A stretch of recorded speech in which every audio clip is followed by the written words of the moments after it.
Ooh, another week, another Rams win at home in front of a packed SoFi crowd against a rebuilding Saints team in a 34-10 beatdown. Coming off their bye week, the Rams got a little healthy, Puka got healthy, the line got healthy. They showed up and they handled business as a top a top NFL team should. As we near the midway point of the NFL season, the Rams team identity is finally taking shape and we see what they are. They're not only doing what they're doing this season on the back of some stellar defense, which we will talk about today, but they're also doing it behind the arm of Matthew Stafford.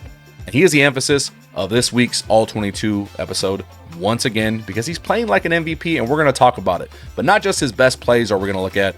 We're going to look at 13 personnel and how McVay's usage of it is shaping how they're attacking defenses and how it's going to keep driving them crazy.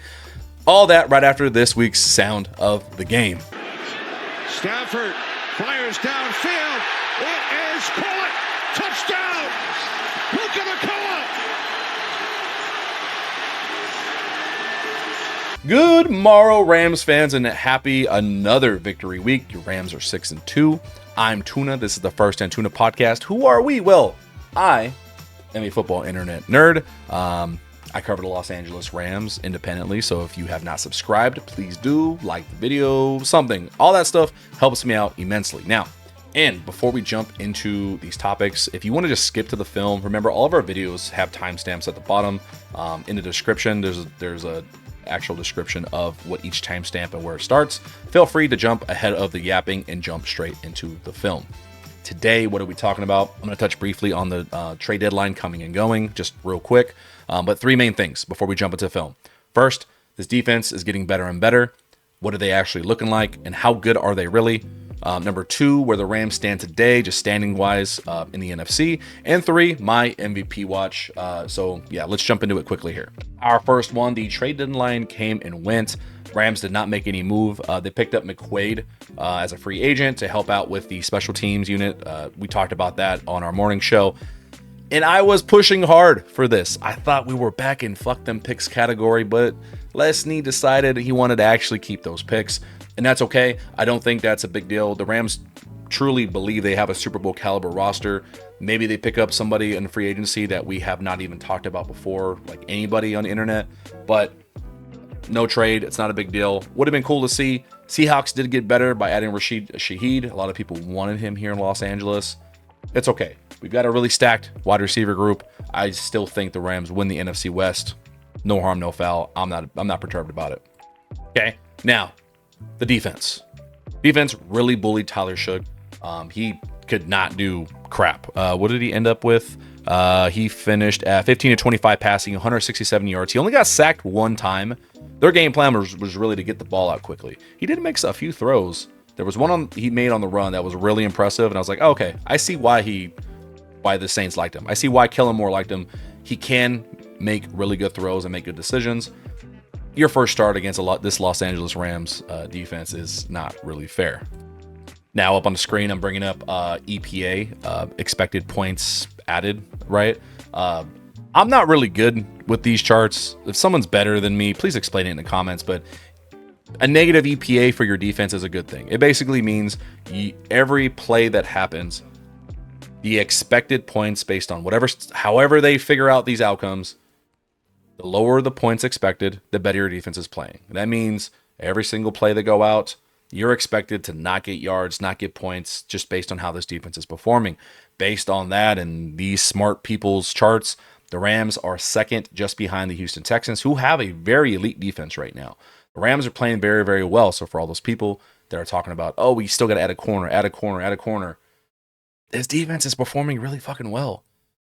Whatever they're doing, it's working. Emmanuel Forbes had an interception.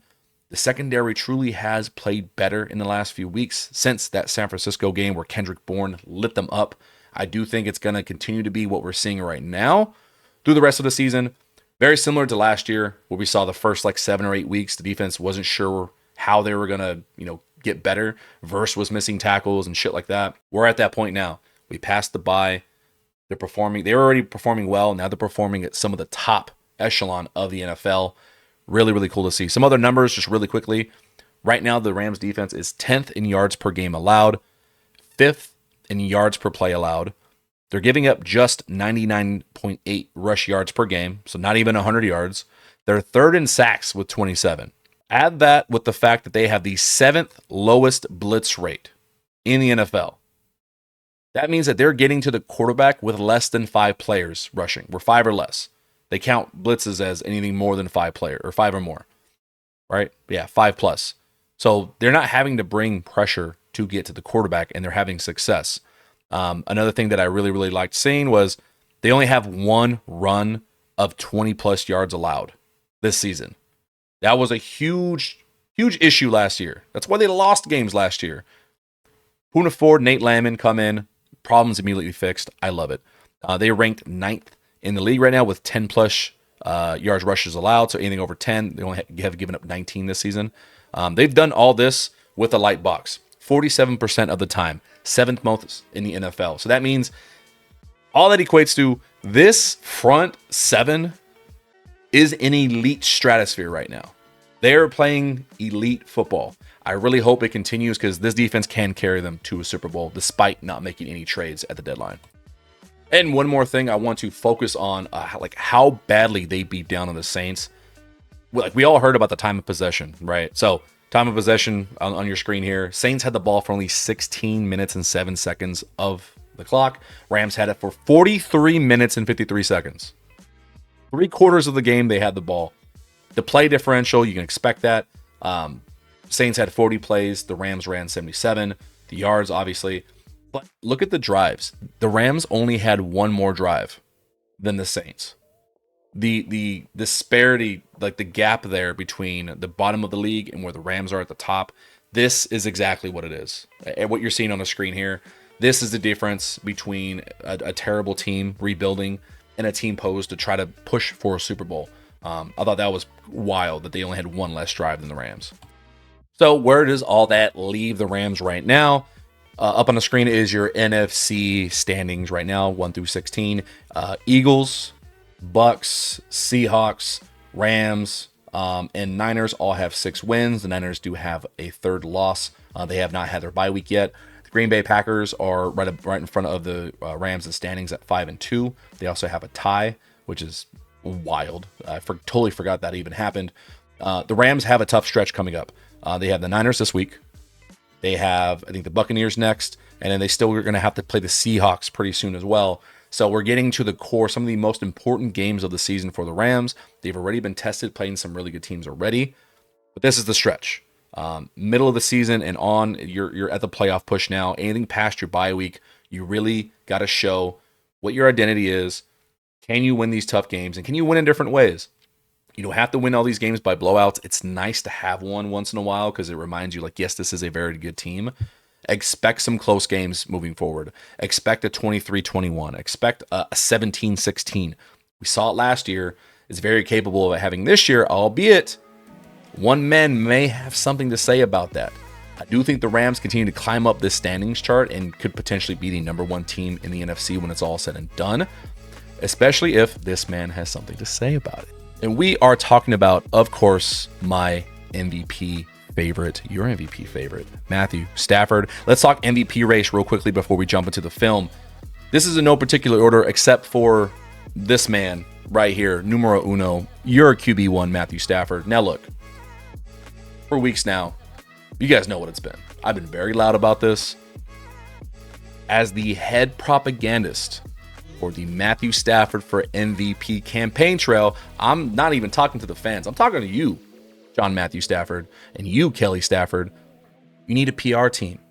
You need a propaganda team. I'll send you my resume. I'll send you an application. We'll discuss a salary, but as your head propagandist, we got to make the push. We got to be out in the media because legacy media is not talking about him enough. They're talking about, potentially down the road and by Thanksgiving, maybe he'll be in the conversation. No, he needs to be number 1. The numbers back it up. I'm tired of being the only one pounding the table so hard about this for weeks now. If you're just thinking Matthew Stafford is finally in the MVP conversation, you're a month late. He's been doing it all season. The numbers back it up. Here are the numbers and how they stack up against the other 5 guys that I think are right there in the race. It is going to be very close. Realistically, I don't think he's running away with it right now. If he keeps up this trend, though, I mean, he's on track for like 45 touchdowns and 4 interceptions. Like he's on an insane trajectory right now.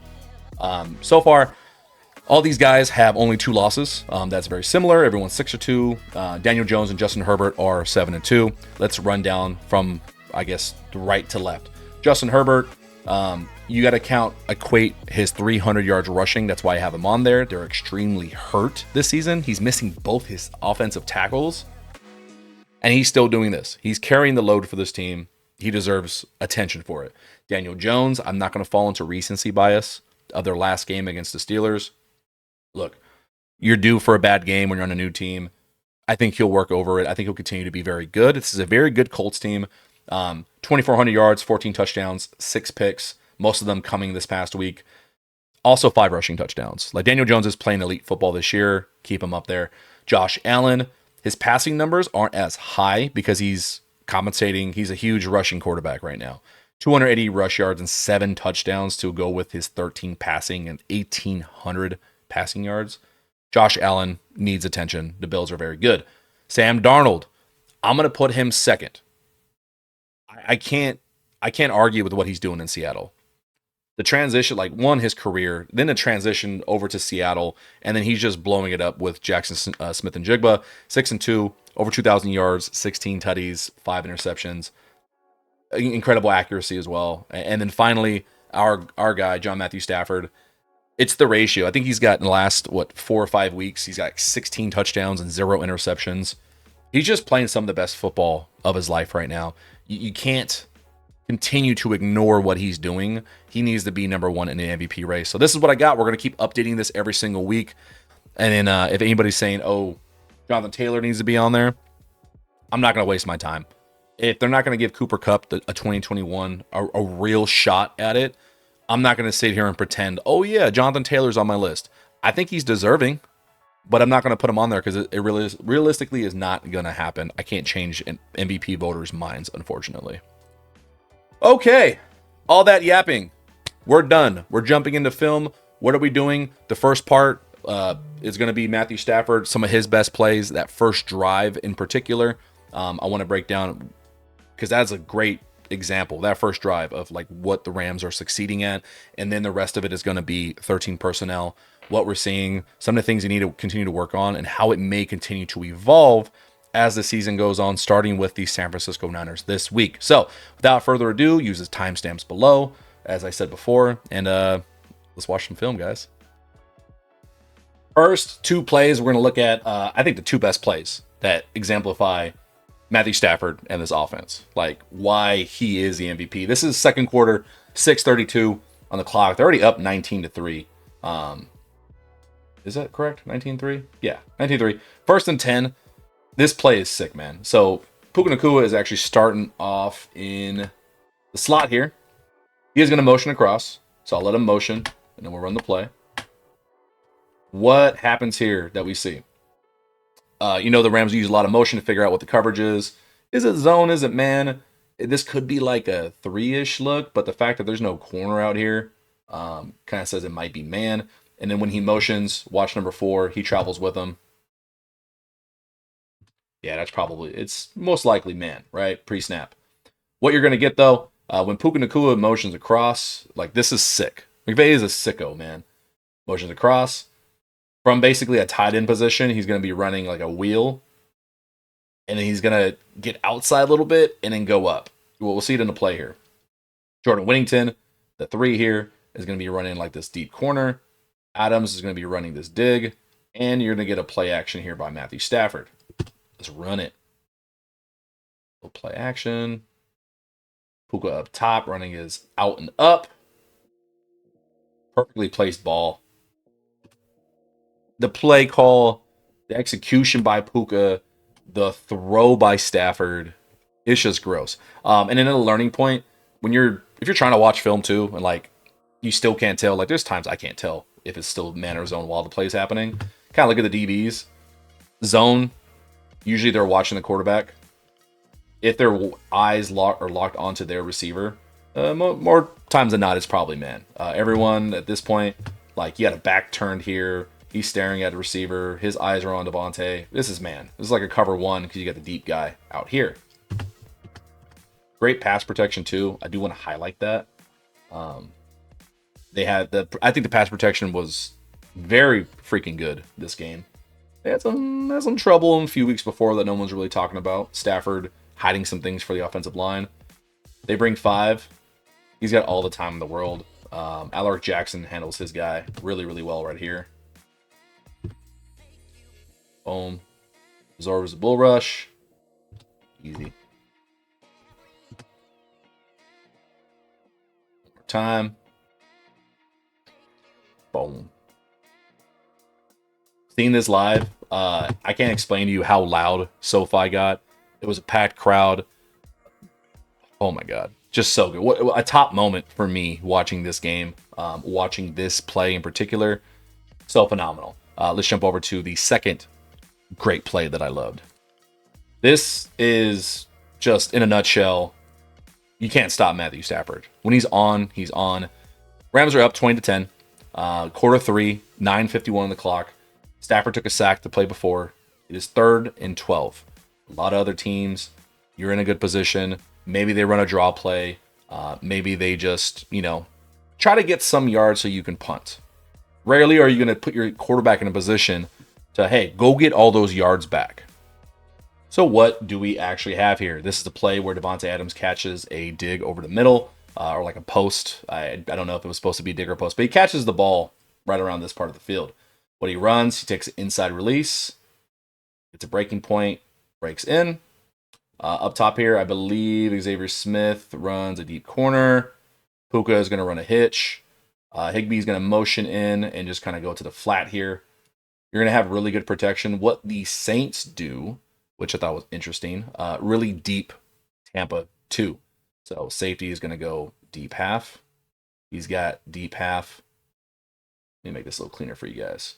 So he's got half. I believe this guy's going to drop to cover like this middle of the field. This guy here is going to drop as well. And they're only going to bring 4. I believe it's 4.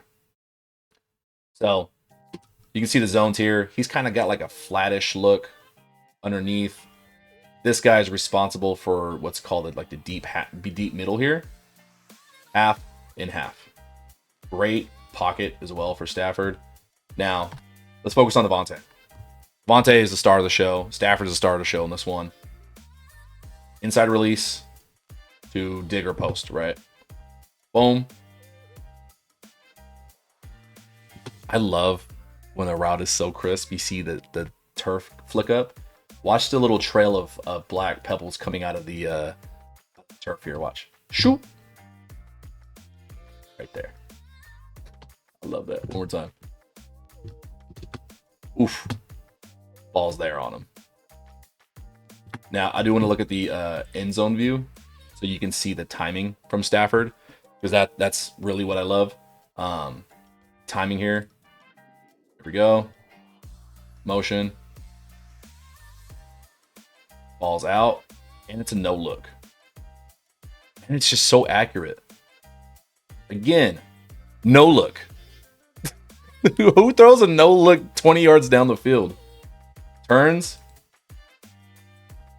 His eyes are over here, man. Ugh.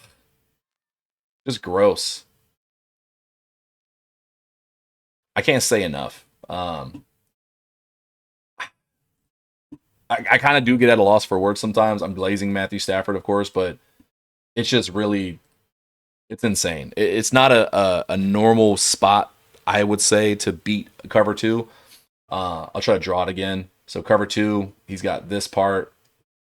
This part's covered. The idea is for a linebacker to kind of be deep middle here.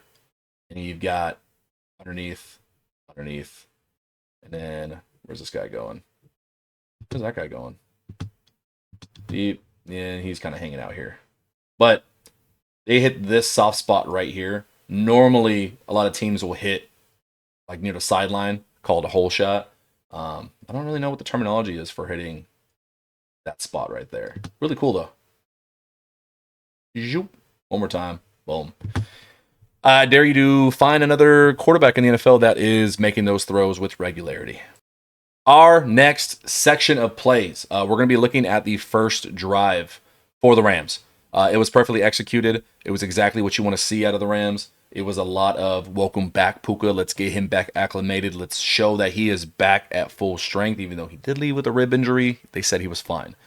First play, route the back, really simple. Let's just throw a simple little hitch route, get him back acclimated. Like I said, what happens on this play? I'm not gonna, unless it's a really huge, significant play. I'm not gonna sit here and go super in depth on each one. The point is the drive itself. But I guess the only thing I will help to emphasize on, their usage of pre-snap motion. Puka is going to motion out here, run a quick little hitch. The motion just shows, gives this guy an opportunity to, I guess, squeeze down more once he's more outside, but he doesn't. So Stafford takes that as, okay, I'll take the easy throw if you want me to. Put this down a little bit for you guys. Another thing I want you to pay attention to, because it'll come up in a few plays here, the pace at which Davante Adams runs his routes. Motion, he doesn't. Boom, hitch. Yeah, they ran zone a lot this game. Trying to just keep the top on this offense, but didn't really work out. All right, next play. 1st and 10. Defense, I think, is in a cover 6 match type here. You're going to get another quick one over to Puka. Let's see what happened here. All right, next play here. Almost pretty similar alignment. Again, watch the pace of Davante Adams. He's going to be running dig here. Whittington is a clear out corner. Puka in the same spot, but this time they're not going to motion anybody. He's going to run similarly, curl down here, and HIGBEE is going to go to the flat. What the Saints do and what Matthew Stafford reads, I think this is cover 6. Cover 6 is quarter, half, but a match. So I think this guy is supposed to go deep. He's got a deep half. These guys are kind of sitting in the hook curl zones. Chase Young goes to the flat, and he's got a deep half himself. So at quarter, half. I think that's what they're running. And then he goes down to the flat. You see how they ended up going there. So a match is going to be hey, don't just go to your zone blindly. If no one's in your immediate area, the most dangerous guy you think, which is Davante Adams in his case, just go ahead and follow him. It kind of turns into a man. All right, you can take Whittington. I'll take the dig right here. And like I said, these guys are sitting here in zones. Zone. He's going to fly down. The second he flies down, Stafford makes a throw. So once Kool-Aid McKinstry moves, oh, he's in no position to help. Zip that ball right in. Easy money. All right, let's show the next play.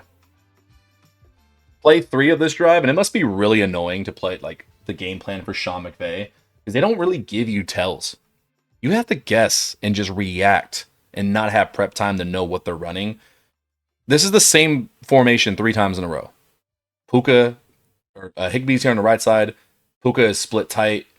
You got this kind of stack formation up top. The only thing different we've seen this in motion. We've seen no motion, and now we're gonna get a Jordan Whittington motion inside here.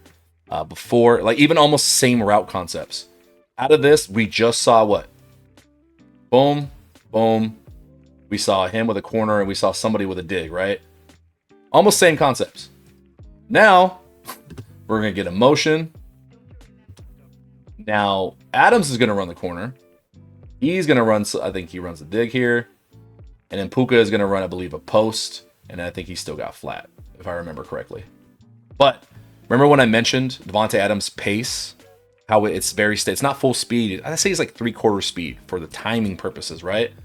Watch how it's different here.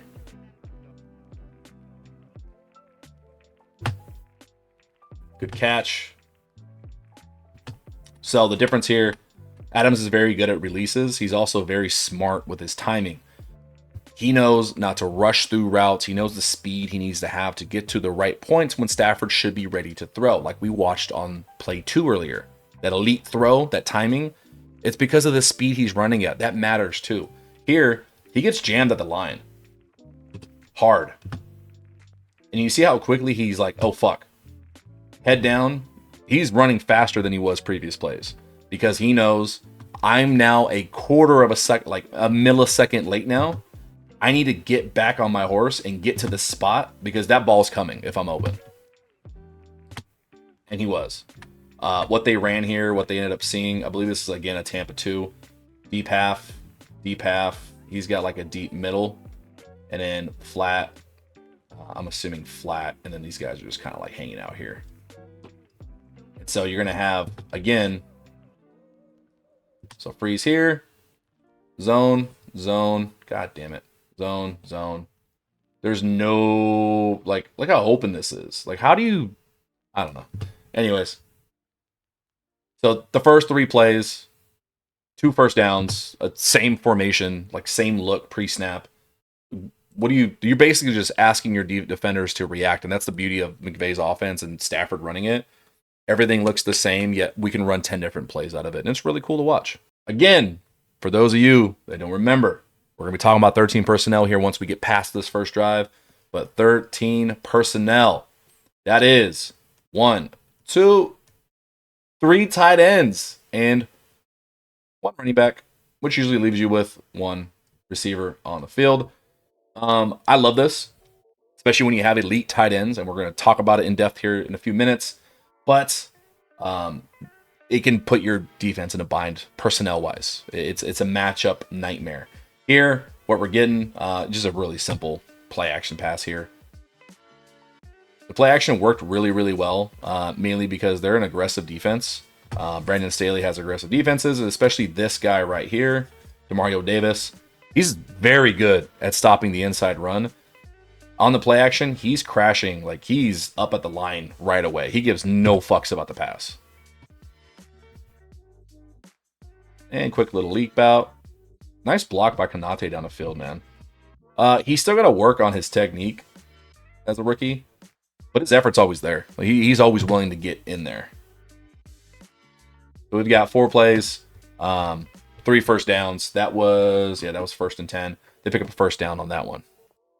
Still in 13. This is the next play. This is where the Rams did have some trouble. I don't think they were elite running inside the tackles. It usually just came down to like one guy missing the block, honestly. Here, we're going to get an inside zone. I call it inside zone. Forgive me. I know it's duo. Whatever they call it. Sorry. I just call it. It's an inside run. Targeted right here. You're going to get a motion by Davis Allen. Go from left to right. Parkinson's supposed to seal the edge here. Alaric Jackson's got this guy. You're going to get a double team on the nose here between Avila and Shelton. Davis, as he's motioning in, is supposed to work up to get Demario Davis, creating this run lane here where hopefully Kyren is just one-on-one with a DB up here in mid-range, right? Doesn't work out perfectly. Watch Alaric Jackson's guy here on the run. Everything except that one guy, Nathan Shepard. I think he did a really good job. I can't really see that well. I think Nathan Shepard did a better job. I think he got his hands inside. Yeah, I think his hands are inside where Jackson's pads are. He beat Jackson to the punch. And it looks like he has leverage on Jackson's right shoulder, which is where the lane is. Ideally, you'd like to see Jackson beat him there and almost have his back turned. You'd like to see Jackson's numbers, like his numbers, rather facing this way. I'd preferably facing that way, where he's like turning his guy. But Nathan Shepard did a good job here. That way he's able to disengage quickly and stop the run for only 3 yards. Because without him, we can see it. Without him, this is blocked. If Jackson holds us better, I mean, he's one-on-one with the safety at like 7 yards. And, you know, Kyren usually doesn't go down off one guy. Maybe that's a first down run. So, just like to see them block a little bit more effectively inside the tackles. Yippee! More of 13 personnel. Yeah, another. So, one thing the Rams did this week that we didn't really see a lot of, 13 personnel, one of them. But stretch plays. Outside, like real outside off-tackle runs. Not just a toss, not just a bounce outside. Really good stuff. So, They're going to be running left side. Davis Allen's going to go in motion. Is going to help him take on Chase Young there. I believe we're going to get... He's got him. HIGBEE's going to help with him. These guys are going to double and try to work up to next level. Double, work up to next level. And he's just kind of holding his water back here. And then the track for him is off tackle this way. Everything works out pretty well. Davis Allen's a pretty good blocker. I love the impact there. And then for the credit I was given to Mario Davis, this guy, he's very good stopping the run inside. His age showed a lot outside the hashes in open space. Here, Kyren's just going to give him a little move, and he's not even close to tackling him. He's just not quick enough.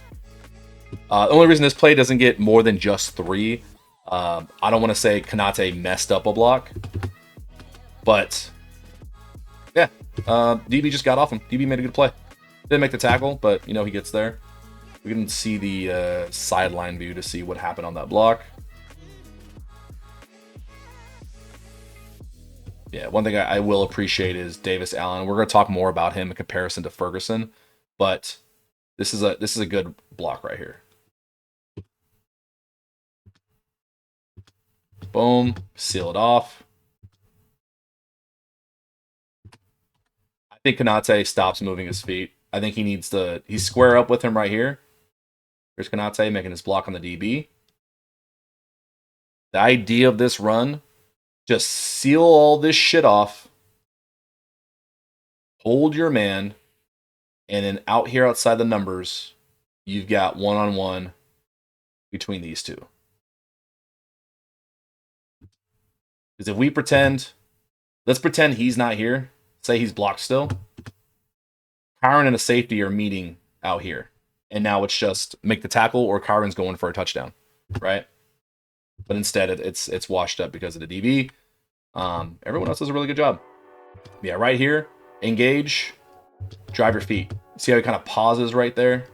Pauses his feet, allows for his the DB's momentum to disengage and get out of there. If he's driving his feet, he's not able to disengage as quickly. Maybe Kyren can get outside more, but decent play. They do better later in the game, but that one could have been a touchdown. Potentially, if Konate is able to hold his block. And because of the last 2 plays not getting enough, we're in 3rd and medium. So it's 3rd and 4. This is where drives can be killed. This is where they got killed early in the season where they were settling for field goals. The Rams decided to run. This is not a for sure run down. 3rd and 4 is really weird. I would say advantage defense. But the Saints kind of play themselves. They run a stunt here, which plays to exactly... It actually helps the Rams out. Because it lets the Rams wash this down. He holds his. He crashes. And it's a draw play to Kyren right up the middle. And Kyren does a really good job fighting through blockers to get... Or defenders to get the first down. Boom. And that is... Who's that? That's Justin Reed. Trying to make a tackle. So Justin Reed's going to fill in here. Kyren's going to meet him. Evade him. Pick up the first down. But yeah, that little, if you missed it, linebacker switches opposite side of Shelton. That makes Dotson's job a lot easier because now he's gone. Now Shelton and Dotson can just work these two down. Adamson and HIGBEE just got to hold their own on this side, just wall that off. And like we said before, now it's just one-on-one with the DB. Make a move, pick up the first down. A lot of that is just bad luck for the Saints. Dotson moving a body and Kyren doing a really good job of picking up the first to keep the drive going. Okay, this is the 7th play of the drive, right? 7th play. I'm going to take a shot here, and I'm going to assume Stafford and Puka, they knew what the blitz was coming here. The Saints draw up a DB blitz. They're going to, and this entire defensive line is going to shift, attacking this way. They're slanting hard. And this DB is blitzing. Watch. They all attack to their right. The Rams counter. Can't really see too much pre-snap. Calls out the mic. The Rams picked this up brilliantly. You can see better on the end zone cam. Calls out the mic. Motions Puka from inside out. Watch the Rams offensive line. They're all going to slide to the left to counter them all shifting to their right. Kyren is going to step out to make sure that DB is picked up on the blitz here. Even when Stafford throws, it's quick. It's to the outside, almost like a out route, and he fades away, expecting to get hit. It's the perfect play against this. Because he doesn't know, like, okay, they're going to bring pressure right. That means something left might be open. If not, I don't have a route to my right to replace, the hot routes we're talking about. We have something easy popping on the left side. What I mean by Stafford fading away, watch his body language after he throws it. He's kind of trailing off. Something like that. I don't know how much NFL quarterbacks do it anymore. But the idea behind that is just basically like, if you're expecting to get hit, you're fading away, you're moving your body backwards already. So that way when you do get hit, it absorbs it better. It's less impact, easier on your body as well. Going back to the sideline view. Again, they're just playing easy. Like, okay, you're going to sit 10 yards off Puka Nacua. He's running a 5-yard stop and you have not moved. I'm going to take that matchup. Who is this? Is that number 1? That is Davante Taylor. A lot smaller than Puka. Like, oh, it's Quilly McKinstry. Like, he's having the tug on the back of Puka's jersey to try to stop him. Yeah, that's new dad strength by Puka Nacua. Congrats to him again on having a kid. Just smart football. I really like that play. All right, 2nd and 1, and this is where we start to see a little bit of the problems that the Rams 13 personnel is creating. Like early on, the Rams they haven't been like overly successful running out of 13 personnel. And for whatever reason, on 2nd and short, the Saints decided to go in a light box. So, I'm sorry, this is not 13 personnel. I lied. This is 11. It's Puka screwed me up. Wide receiver, Jordan Whittington. My bad. The white guys near the offensive line all look the same to me. So yeah, let's just run the play here.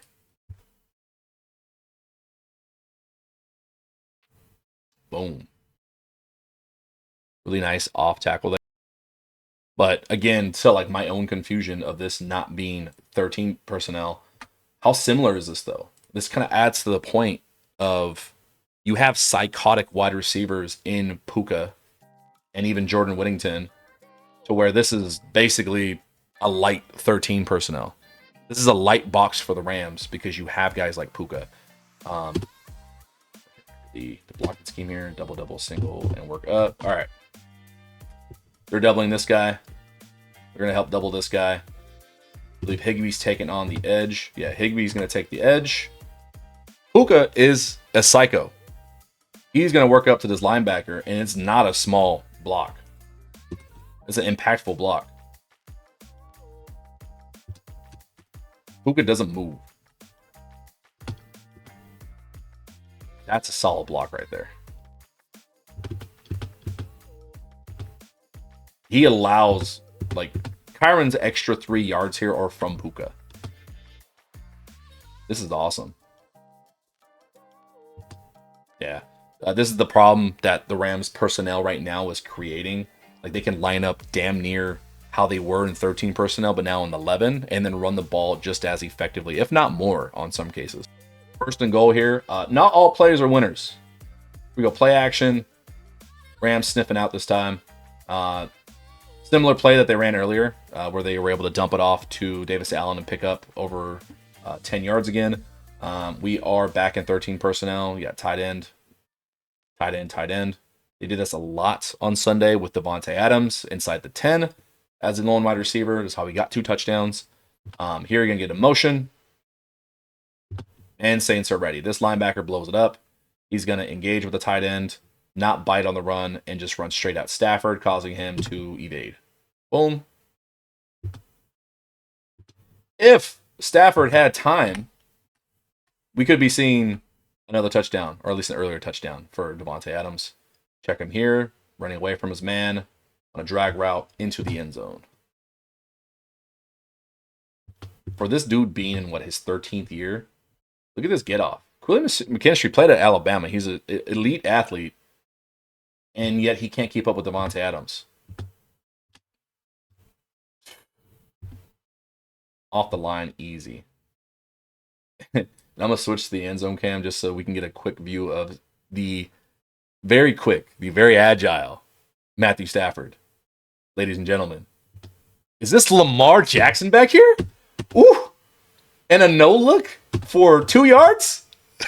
Not every play is a winner.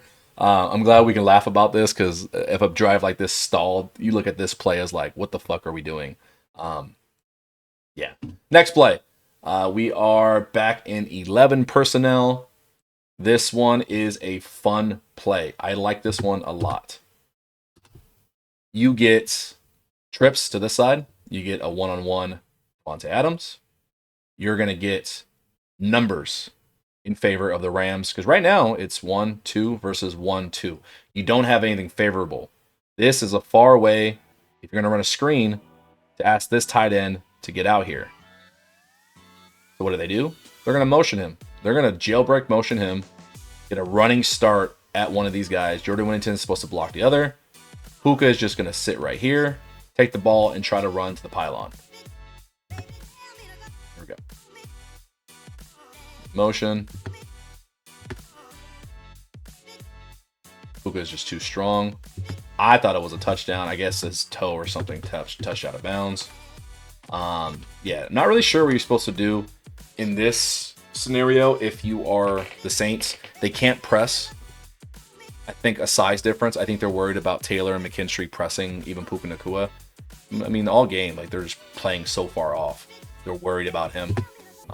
So the Rams took advantage of it. Like, okay, we'll throw underneath. It's not even a good block by HIGBEE. The guy gets off him. It's kind of frustrating. But it's a decent play by the guy to get out there, to work through that. Man, just a fun play. Little things like that are just cool to watch McVay put into practice.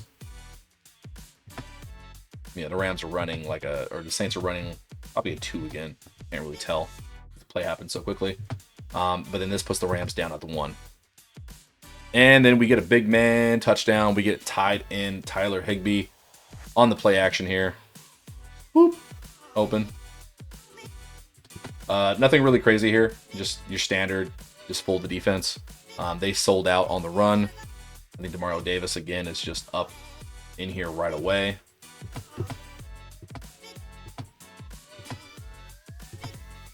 And then you get a miscommunication between 21 and 1 out here. Even if they think it's a run, I'm sure they have responsibilities. But they just sold out all 11. All 11 are up here worried about Kyren Williams. You would expect one of these two, either 21 or 1. Somebody's got to check the tight end and then trail with him if he's going to get behind you. I would assume it's Taylor. No one does. Fuck. That's what he's saying under his face mask. Fuck, man. Very easy. But that first drive, I wanted to go through that because of a few things. The Rams have been starting off strong. It's been awesome to see, as opposed to the slow starts we've been seeing. The mix-up between 11 and 13 personnel, yet being able to keep things looking the same has been really fun to watch as a fan. And Matthew Stafford's just timing and accuracy, as well as Puka's strength, plus Davante's IQ on when to gear down, when to run faster, how to get open. Everything's just clicking really well right now. And that first drive really showed their ability to just be diverse on offense, even with Puka back. So really cool to see. Now, the rest of the film is going to be all the 13 personnel plays that I think matter and show a lot of extra diversity for the Rams and utilizing all their tight ends. So if you need a break, get some water. If not, let's just jump into 13 personnel. So to start off the 13 personnel segment, we're going to be in 11 just because I want to show Terrence Ferguson, because part of the conversation and why multiple tight end formations for the Rams are effective is because they're starting to use Ferguson a little bit more. This is what he adds. They're starting to show more trust in him. I think he needs work in the blocking category still, not because of strength, but we'll dive into that. Here, 3rd and 8. End of the first quarter, Rams are up 7-0. Rather than punting, this is what they're going to get. On the backside, Davante Adams is going to run like this climb route, and he does come open. Jordan Winton's running a love of the game route. He's gone. Puka, I believe, runs like an out or a curl. I can't remember. But Ferguson, right here in the slot, he's matched up with Justin Reed. Justin Reed is a former Chief, really good safety. This guy's going to run like a lazy out corner type route. He's going to beat him inside. And this is man. This isn't zone. This isn't finding the soft zone. This is mano y mano. This guy is locked up with him. Locked up. Deep zone. Locked up. And he's out here playing with himself. So, run it. Run play. There we go. Boom. Beats him. It's a perfect throw, obviously, Stafford. But his ability not only to use leverage here, I love what he does at this point. He uses that leverage like, okay, you're going to be flat-footed when I get to you. I'm going to shake you. Get onto your body. You're still basically flat-footed. You're going to put hands on me, but I'm just going to swim right past you. And then the run away from him. He gets more separation. Stafford is able to throw it out and up rather than flat and let the DB potentially undercut it. And then just, he has good hands. It is natural. He doesn't fight the ball. God, it's so nice to see a young talent at tight end for this offense. Like, we haven't had somebody like this since a young Tyler HIGBEE. To be able to say, hey, this team has the elite potential at tight end is really cool to see. Yeah, I just wanted to point this out. Ferguson starting to show what he can do for this offense. It helps 13 personnel. Whoopah! Continuing with 13 personnel. Going back to our boy Terrence Ferguson and how they're using him. This is the second quarter, 3:32 left, 2nd and 6. Rams are up 20-3. What do we got here? Saints. Remember we talked about in past films, cover 3, cover 6, quarter, half. I get confused sometimes. Looks similar sometimes. This guy's going to sit back. He's got kind of mid. He's going to go deep. And then you got a bunch of guys just kind of underneath in some coverages. Here, what do the Rams do? That was Xavier Smith that just motioned across here. Whoop, little motion. What I like about this alignment, like motion or not, 13 personnel. You got HIGBEE. I believe this is Parkinson. Oh, Davis Allen, Parkinson.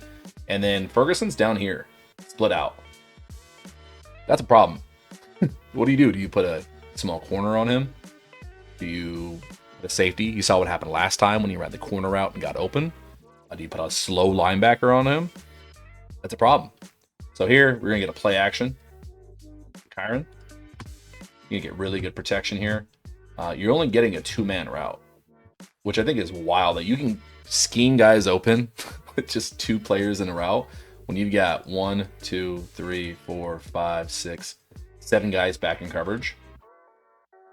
Wild. What do we get here? The routes run. Xavier Smith's running a love of the game. Parkinson.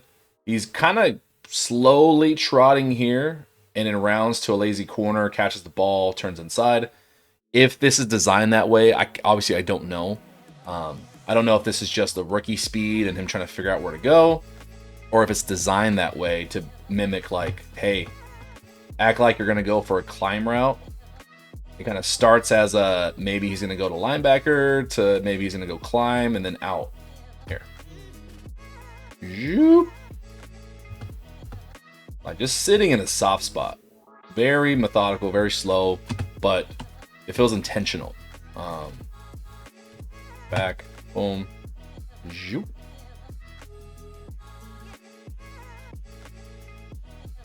That is dynamic play, man. That is awesome to see from the tight end. And then going back to the end zone cam, always highlight the offensive line in the pocket. I think this is the one I was really impressed with Havenstein on, if I can remember correctly. Let's see. They just handle their guys. And I think Parkinson does well down here.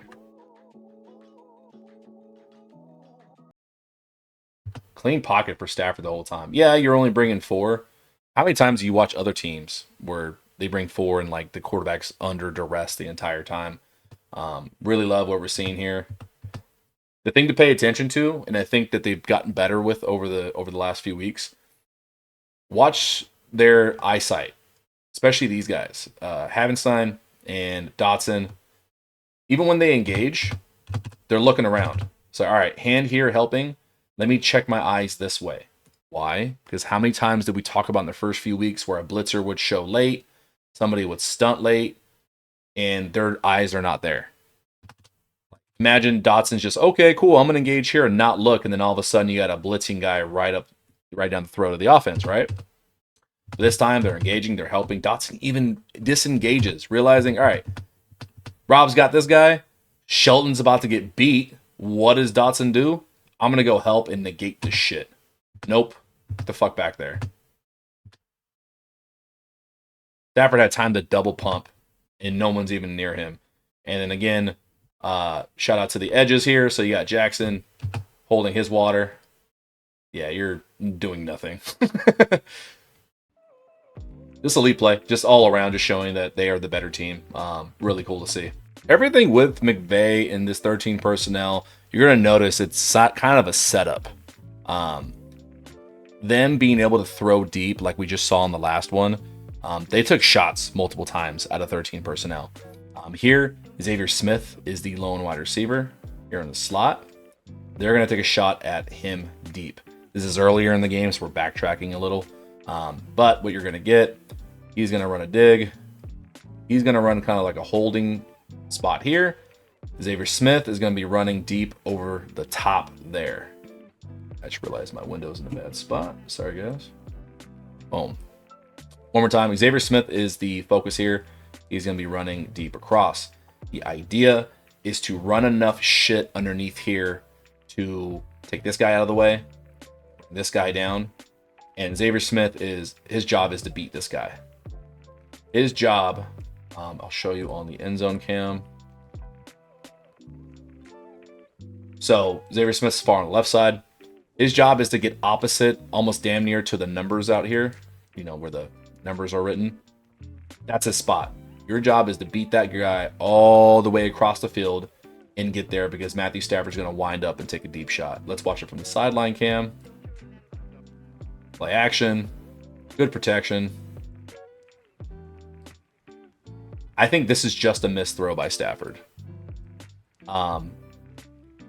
Even from the get-go, Xavier Smith is head down, sprinting. Here he is again. He's full go.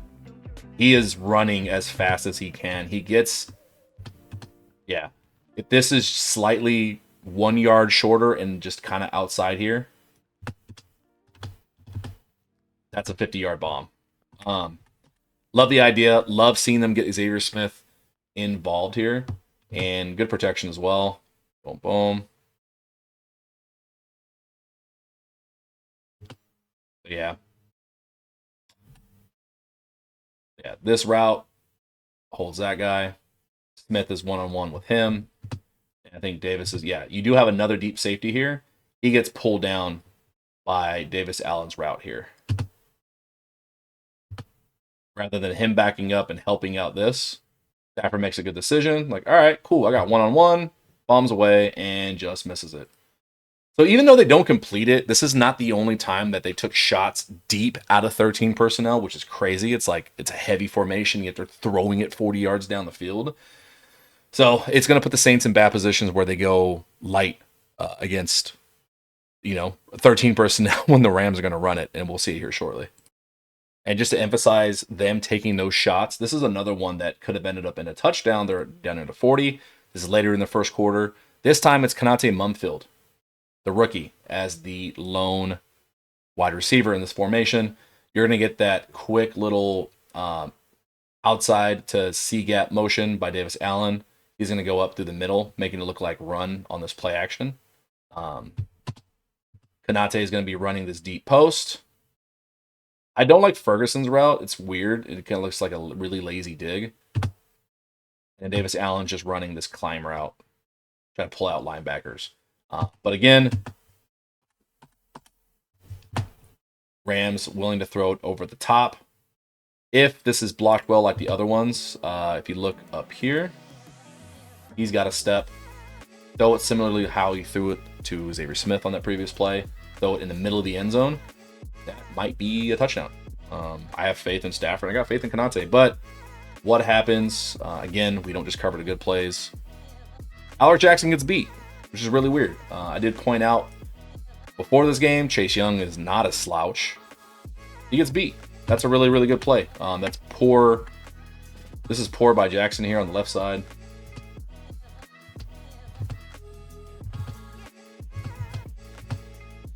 Yeah, it catches him with his leverage. Jackson is kick-stepping hard outside because he's expecting an outside rush since 98 is also swimming outside. But Chase Young is able to redirect him, hit him with a rip and a swim. Gets to Stafford, and just glad Stafford does not get hurt on something like this.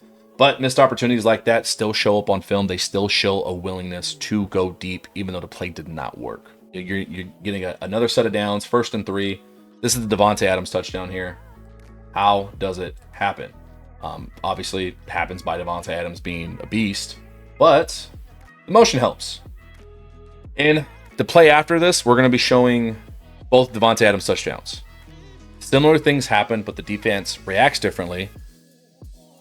Adams, either the play was drawn perfectly beforehand or just the unspoken communication between Stafford and Adams puts the defense in a shitty spot where you're never right no matter what.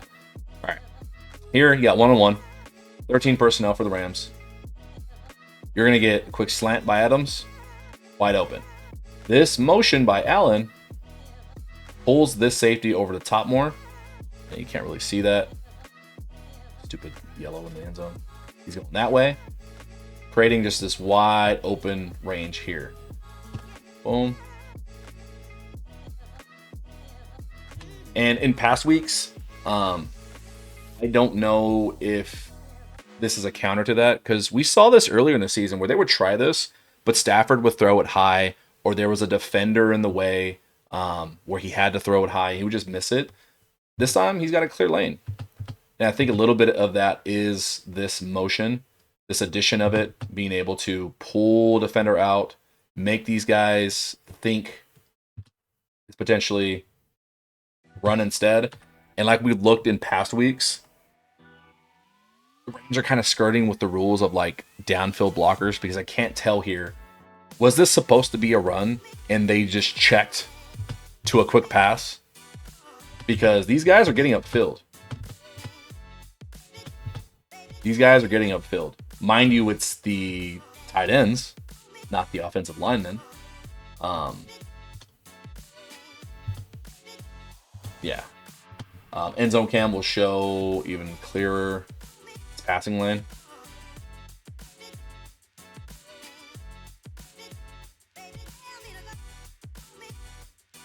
Just easy. And then we can focus on Adams here for a second. He doesn't do anything crazy. Like, I don't even think Taylor gets a hand on him. He's so quick off the line, man. Like, you wouldn't think that he is like in the season he's in his career. But look how quick that is. Adams at the bottom again. It's just not fair. Easiest touchdown you'll ever get. But yeah, let's look at the next one. Let me fast forward here. Now, this is not the same play. This is the same formation. Damn near same spot on the field. Same everything. Same defensive look. But this is later in the game. This is third quarter, 5-17. The Rams are up 26-10. This is 1st down and 4. Last time it was 1st down and 3. So I prove it's different. They're even going to have the same motion. Davis Allen is going to motion out of the way. What's different, though, this guy stays here. Remember last time? He bumped over, and Davante ran a slant. This time, they're like, no. You're going to motion your little tight end. Not falling for that shit. We got you, Stafford. Our safety's going to sit right here. Because when your guy runs a slant, we're taking that shit away. Right? Wrong. Back shoulder. At this point, I don't even think that they're calling these plays. I just think they're just like, hey, take inside or outside. If you go outside, I'm going to throw back shoulder. If you go inside, I'll throw a slant. Just go get open. I genuinely think they're no longer calling plays to Davante inside the 5. They're just like, hey, go figure some shit out.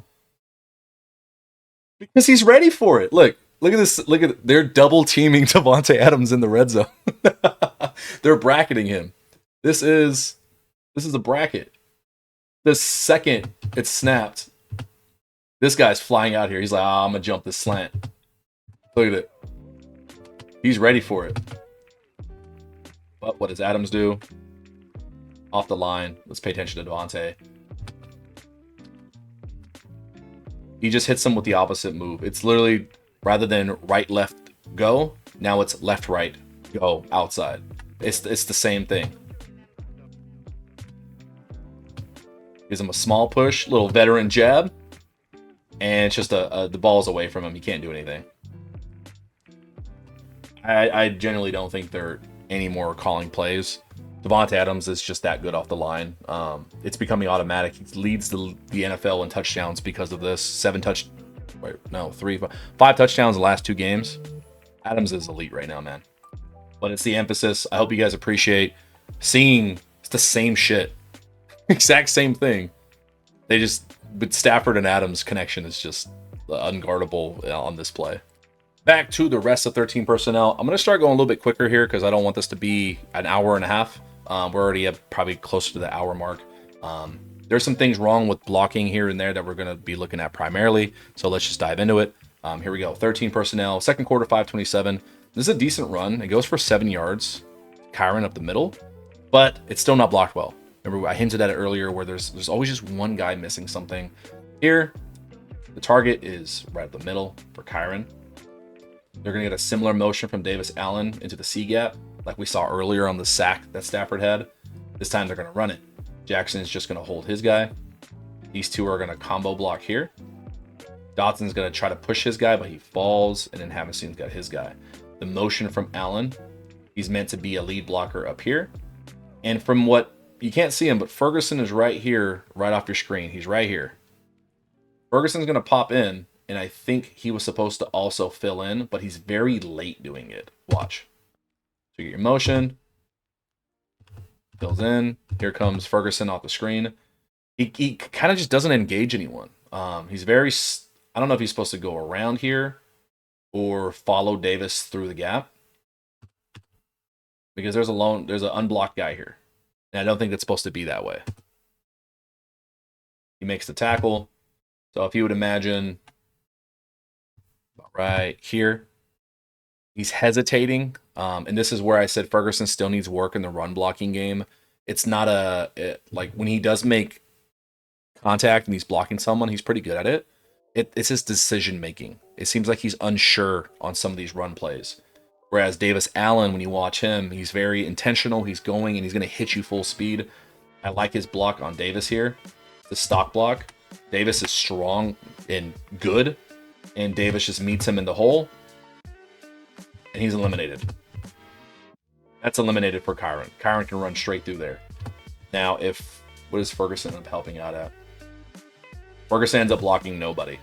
You watch him kind of creep around here. He's following Kyren. And nothing happens. So, again, another run play where if one guy does his job a little bit better, this is a bigger run. In my mind, if Ferguson is quick enough to just get here behind 98, 99, smiley face, and just stand in the way of 33, he's going to have to make a big block.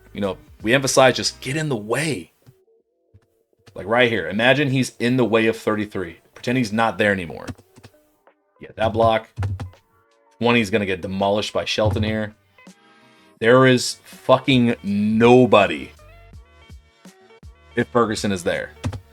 The first person that will make contact with Kyren is damn near 15 yards down the field.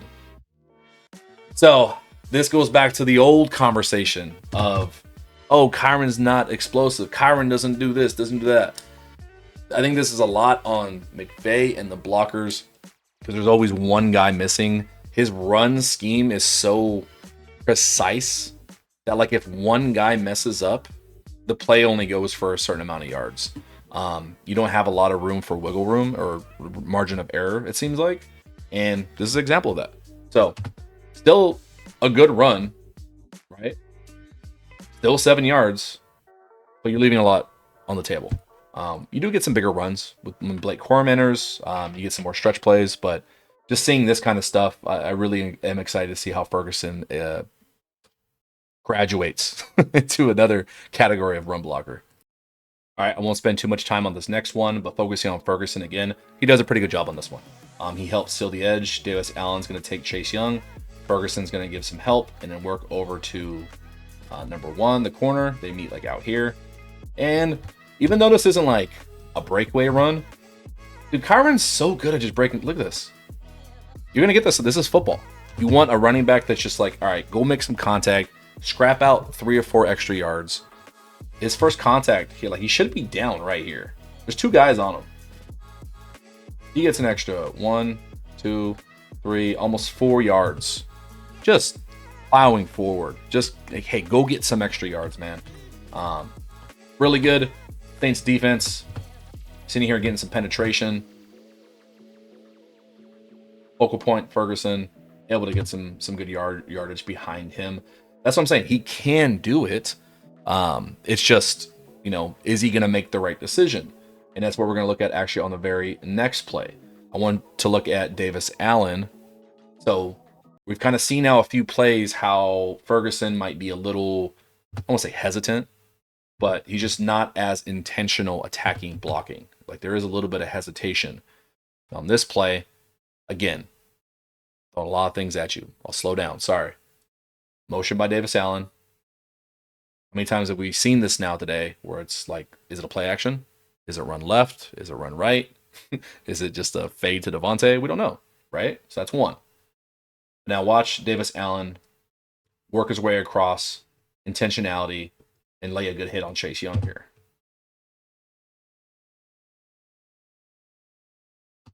That's good. That's solid. It takes him out of the play enough. Not every play is going to be putting a guy on the ground. You just want to get in his way. That's a successful block. So this is why Davis Allen keeps getting more playing time. He's shown he's able to make these big plays. Like he's got a few touchdowns. Dude, he's a good tight end. And he can block like this. It seals the edge. You see Chase Young here. Boom, back up a little bit. Chase Young's here. You're going to get a wall of a lane. Like the wall is right here. Davis Allen puts his head in and just reinforces it. That way Kyren can just run off the edge here. The only guy that makes the play, 92. I think we talked about him earlier. Gachu? Gacha? Gachu? I don't know how to say his name. Yeah, he makes a good play here. It's a big guy in Coleman Shelton. It'd be nice to see Coleman Shelton driving his man, but big nose tackle. Gets his arm extended on Shelton's shoulder. You see there. He's winning that. So that way when he has to disengage and choose a lane, nothing he can really do. But yeah, focus there. It's only a 4-yard run. But the intentionality of Davis Allen versus what we're seeing from Ferguson, that's the development we've been waiting to see Ferguson. That's why he was held out for a few games at the beginning of the season. All right, second half. Rams come out in 13 personnel and just say, fuck it, we're going to run the ball. We're going to run it down their throats. We're up 20-10. This is the very first play of the second half. You're going to get Blake Corum, bounce it outside, fight through some guys, and pick up 7 yards. So 2nd and 3. Really successful play right off the bat. Again, could be better. Same thing happening again. We got 13 personnel with the tight ends all on one side and then a tight end trips. Same formation. Again, I just lost my pen thing. Where'd it go?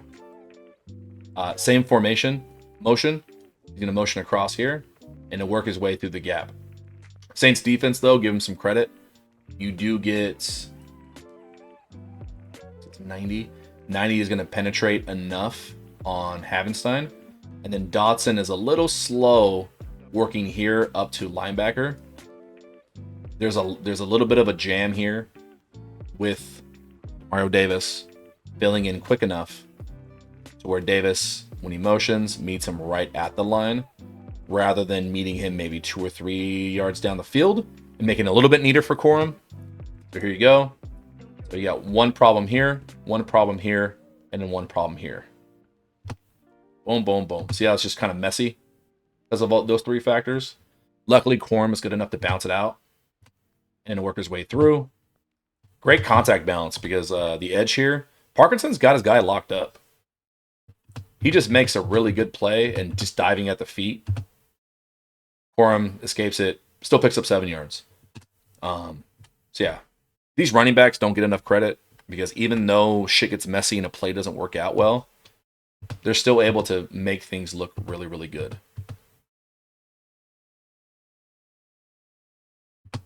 Boom. Go to the next play. All right, a few plays later, it's 14-20. This stretch play only goes for 1 yard. Let's figure out why. You're going to get Davis Allen motion, outside stretch play, and it's all in the wash for only 1 yard.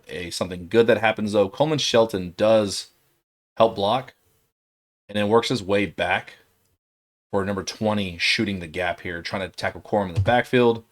Watch this. 20 reads it, shoots the gap. Shelton helps and then disengages and works his way back. Boom. There's a contact right there.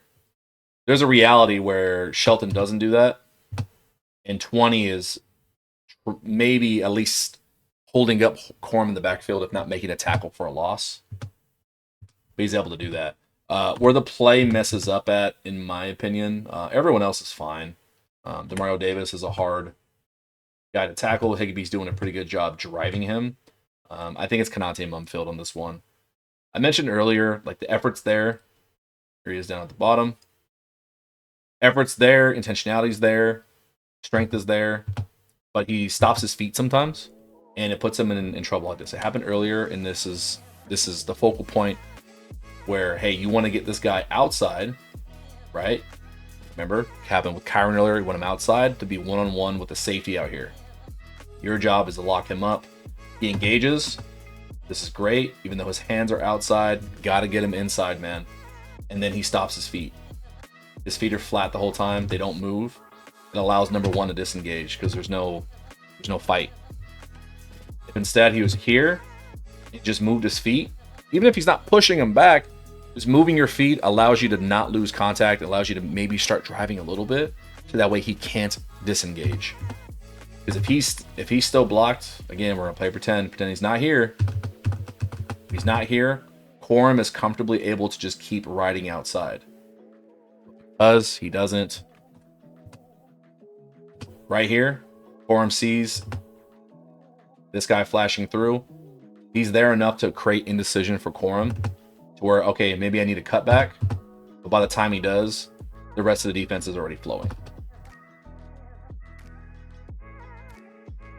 It's crazy. What I noticed watching these plays is how one guy, not even doing a poor job or a bad job, but just not doing your job to an elite capability, is the difference between a 20-yard run and a 1-yard run. The greatest sport in football. That's why all 11 matter, baby. So this one is a deep play action to Adams. Good protection. I think this is just a bad ball. Adams has the outside release down the numbers, and the ball lands inside away where he doesn't have a chance. The defender had a better chance if he's able to get his head around. So the result of the play is incompletion. It's a bad ball by Stafford on 1st and 10. Another thing I've noticed, a lot of the motions have not been consistent. Like Ferguson's going to motion across. When we see Allen do this, it turned into him lead blocking, or that play where he chipped Young and we really liked it.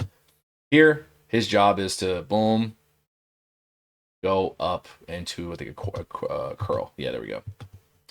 What I do want to focus on here, though, is I want to show some love to the offensive line. These guys have got to hold up blocks for a long time on these 13 personnel play action where there's only 2 guys in a route. And it's really good.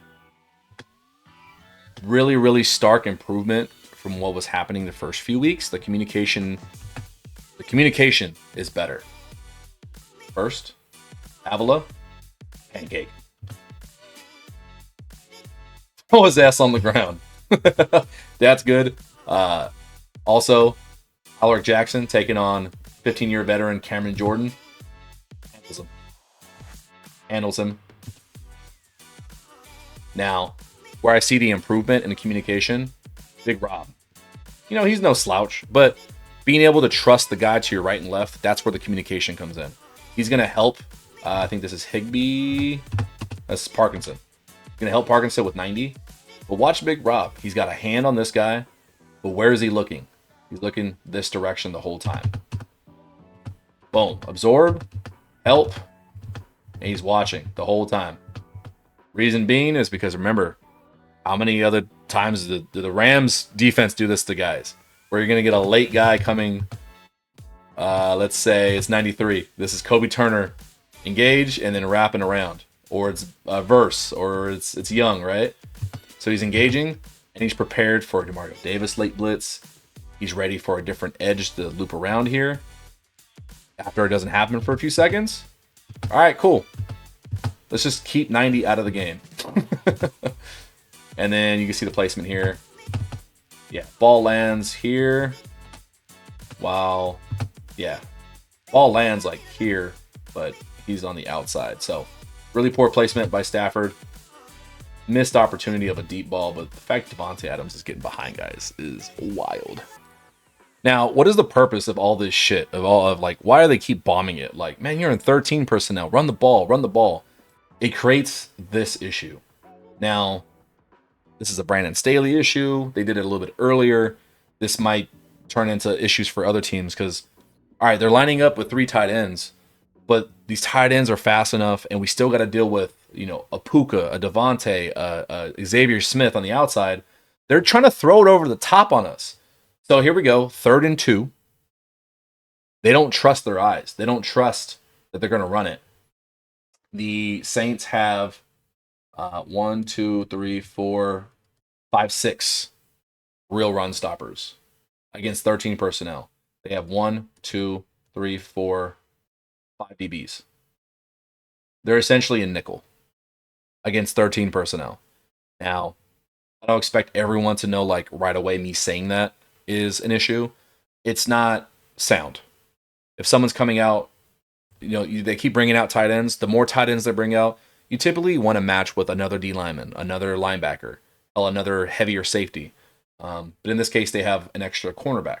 They have 3 corners on the field against this. And I think a lot of that has to do with McVay willingness to throw it over the top. Like, they're afraid of a bomb right here, even though the Rams are up 20-10. Get the motion, same motion, blocking, pick up 3 yards on 3rd and 2. Not an overly, you know, crazy play, but made easier with the fact there's one less heavy body in the run stop category here. Makes the job slightly easier for the Rams. And again, the one thing I do want to mention again, I wish the Rams motions were a little bit more mirrored, a little bit more, they all look the same. We just saw Ferguson's. Now watch Davis Allen's again. It's the depth, it's the speed. Like, a lot of it just feels different. I don't know if it's intentional, but it's kind of a giveaway sometimes in my mind. So yeah, we'll watch the end zone cam just for end zone cam's sake. But that's a kind of the culmination. That's the whole point of this segment, is their willingness to throw and still be dynamic at all parts of the field, short, medium, and long, out of 13 personnel. It helps them in this scenario. It's something that was missing in their loss against San Francisco. Now that they're doing this, like, there's more power. They're able to get these short yardage plays where I don't think they're going to have the same amount of trouble as they did against San Francisco, where they end up losing.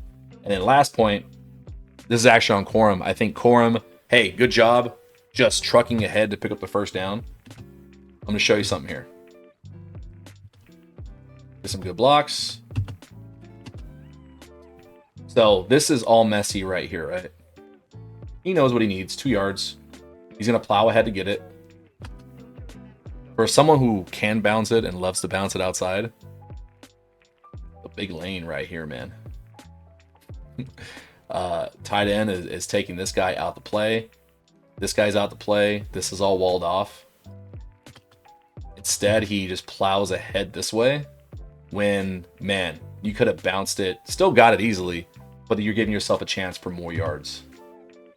So remember, it's not just one guy out of the 11 not doing his, elite job, the best that he possibly could, is the difference between a 3-yard run and maybe a 20-yard run. So despite the Rams being so good at this and me just hyping them up this film, they're still leaving a lot of yards on the field. That they're still not as good as they can be. If they can clean it up, man, this offense is going to get better and better as the season goes on. Okay, I got 3 plays left for you. Let's try to do this quick and then let's get out of here because you guys know I don't like making hour-and-a-half long videos, but I couldn't help myself. All right, stretch play again. No motion this time. Yeah, no motion. No motion from McVay. Stretch play. Picks up 10 yards. But again, this is kind of off the back of Corum just having elite level of contact balance. Dude, he's so fun to watch. I do want Corum to get more carries because of this. But there's still a problem on this play. It's not blocked efficiently at all. One, alignment-wise, the Saints are kind of fucked here. Let me go to the sideline cam so you can see because the end zone is a little too tight. Alignment-wise, dude, even in video game size, look at the difference of alignment. Here's the center, lineman, and then tight end, right? Heavy left strength. How do the Saints counter? Well, one, they're back in nickel again. They have an extra DB. There's only 2 linebackers and 4 defensive linemen. They're in nickel. They got a wide split here. And they have 2 DBs. I lost my pen again. They got 2 DBs down here. Dude, what are we doing? Yeah, I'm going to run off tackle right at that. So, yeah, alignment-wise, they're all out of sorts. Even so, it sucks because the Rams don't block it effectively. Without knowing the play, shout out to Blaine Grizak because he pointed this out too, that it's a good play. But I still think they messed up.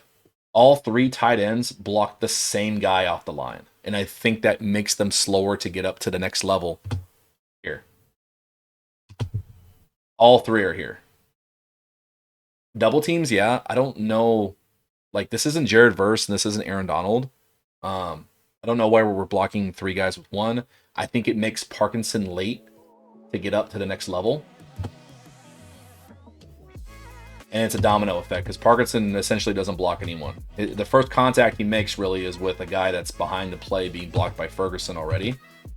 And it's a domino effect. And you can see the domino effect here. So because he's late, right? He's late getting up here. 1 now bounces over and has to get picked up by Ferguson instead. Rather than Ferguson picking up the outside-most guy here that you can't really see, but there is a defender out there. And him getting him, number 1. And they come in a screen here. Because of that delay, rather than Ferguson blocking 29 and Parkinson blocking 1, it's late. If they're blocked and Jackson doesn't fall, I forgot about that point. Yeah, I'm backing up a little bit. Okay, so we're aware of the tight end spot, right? Alaric Jackson, his job is to up and block Demario Davis. He falls.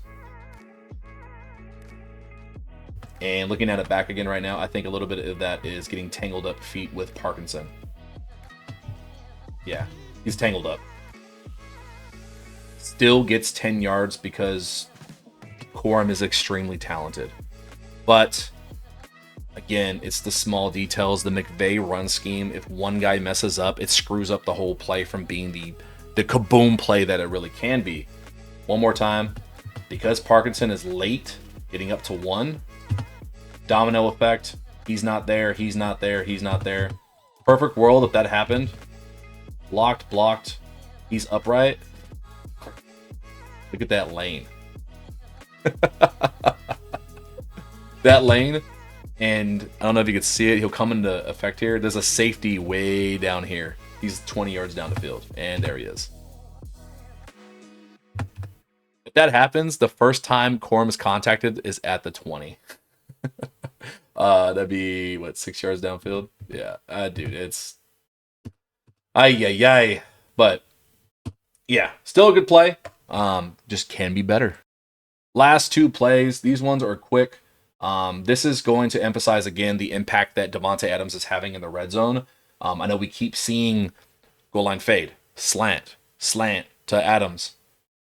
It's going to catch up to other teams. They're going to keep seeing it. They're creating tendencies that they're charting, because now these last two clips are about prep for the future weeks and what I'm assuming goes into for coaches, right? Because teams see this, right? They see what the Rams have done with Adams, so they're expecting, like, okay, we now have to spend 30 minutes of our defensive prep time on just this formation, on this play. The Rams may never go to this again.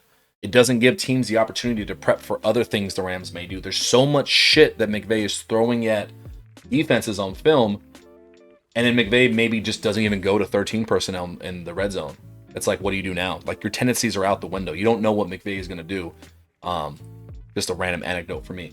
But what it does, if the Rams do keep going 13 personnel, if they're going to play it like the Saints did, Davante Adams is getting bracketed again.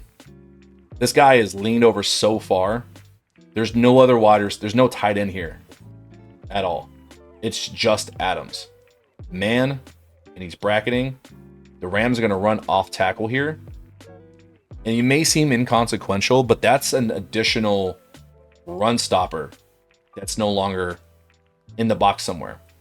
In reality, you should have a safety here. Maybe the safety is down here more. Maybe you have another linebacker instead, an extra down lineman. You create this fucking mismatch that's so hard for them to account for.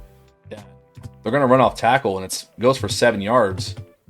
And it's because you got one guy doing abso-fucking-lutely nothing. Good contact balance by Kyren, almost getting in the end zone. And it's like not even blocked perfectly. Like, it's blocked okay. But there's going to be plays where this is blocked perfectly, mixed with the fact that there's a guy just on the other side of the field doing nothing, and it's going to go for 70 yards. There's going to be a Blake Corum 70-yard touchdown at one point because of this. Yeah, I just love what the Davante Adams' presence alone has done to defenses in the red zone against the Rams. And the very last one, inconsequential play. This game's over. There's 2.5 minutes left, 34-10. But what I was just talking about, McVay doing shit on film, creating tendencies, wasting other teams' time. I think this is either going to be a thing or we're never going to see it next week, because McVay is just, all right, let's just get this on film. So now Kyle Shanahan has to worry about this shit. 13 personnel. Tyler HIGBEE's in the backfield as a fullback. Now, this got my brain thinking. This can turn into a million different fucking things. On this play, all they do is just motion back to a standard, what they've been doing, a tight end trips, and they're going to run it inside. They're going to pick up 10 yards. Okay? First down. I think it's done intentionally to not show anything that can come out of this. They showed it. Now, you're watching, you're Kyle Shanahan, right? Let's go on a tangent here at the end. You're Kyle Shanahan. You're getting ready for all this shit. Like, okay, McVay, you're using 13. Good for you. And then you see this. If you're not catching my drift, think of all the other shit the Rams have done up to this point before this game with a Puka Nacua. How many times have we seen Puka line up here, motion, and then block through the C gap? The Rams won, was it the Colts game, where he motioned in and then was going to block and then ran it out instead and caught a first down to win the game. Like, I forgot what game it was, but they've shown that on tape. Now you're showing a willingness to line up with an I-backs? Excuse me? All right, imagine this is Ferguson back here. Imagine they don't motion him. you're getting a lead blocker out of the backfield to create more power and downfield momentum. That could be a lead blocker. This can turn into, now he's running an out. This can turn in a corner route. If this is Puka, do you motion Puka into the backfield? Does he motion out of the backfield? There is unlimited possibilities. And a lot of internet nerds like myself have been calling for something like that. We've been asking, like, do you need a fullback? They might be doing it. And I'm going to lose my fucking shit if they start using it more. Yeah, seeing this on film excites me. We'll just run it. It's your standard run play, like I said. But just the fact that McVay is throwing stuff and just honestly having fun with this play calling at this point is really fucking cool. Yeah. And that's all we got. Very long episode. I think we're about an hour and a half. Yeah. Thank you everybody for the feedback. You guys mentioned how the length has been good. We're a little bit longer this time because I wanted to break down into segments. Hopefully the segments of the narrative help as well. Going from best plays to Stafford to 13 personnel. Honor tradition if you made it to the end. Because McVay is cooking up some good stuff. Drop a little chef emoji in the comments there. But also, feedback. What do you think? Are you liking what you see? How do you think this impacts the Niners game? Any feedback or stuff you guys want to see in the future, just comment something below. But yeah, love you guys. And I will see you in a few days previewing the Niners game. Bye.